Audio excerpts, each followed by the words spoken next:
Hello, this is State Senator Paul Bailey with this week's Capitol Update.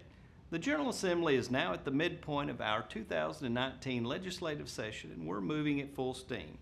Senate committees worked diligently this week and advanced several bills to continue the General Assembly's ongoing efforts to protect the elderly and vulnerable adults.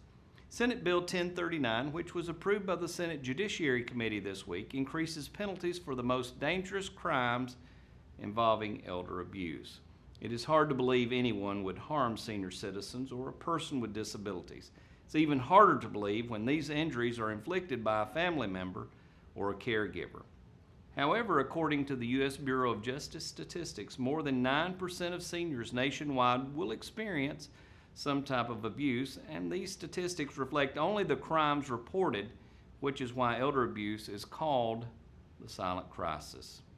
The Senate Judiciary Committee also approved legislation this week to create an elder task force. Senate Bill 199 calls for the task force to see what further improvements can be made to the Tennessee Adult Protection Act to keep vulnerable adults safe from financial exploitation. Like physical abuse of the elderly, financial exploitation is believed to be substantially underreported. Hopefully, this task force will strengthen efforts made by the General Assembly to further identify gaps that leave our seniors vulnerable to those who would take advantage of them financially. Other legislation that aims to provide aid to elderly adults includes a bill seeking to more effectively address Alzheimer's disease and its impact on Tennesseans. Senate Bill 28 creates the state's Alzheimer's disease and related dementia advisory council to continually assess and address the status of the disease in the state of Tennessee.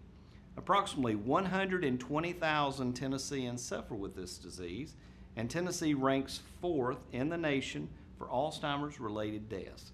This means that this disease has touched almost every Tennessean in some capacity. In addition to the effects it has on patients and families, the disease's high rate of prevalence also means increased cost for treatment, which is estimated at $1 billion in Tennessee. This is a devastating disease that has affected families across the state. My hope is that the council will find effective ways to provide support to those who are suffering and their families. As we move into the second half of the legislative session, I hope that you will feel free to contact me regarding any issue before us or if you need help with a state-related matter. And until next time, always remember to be nice and kind to someone. And this is Paul Bailey with your Capitol Update.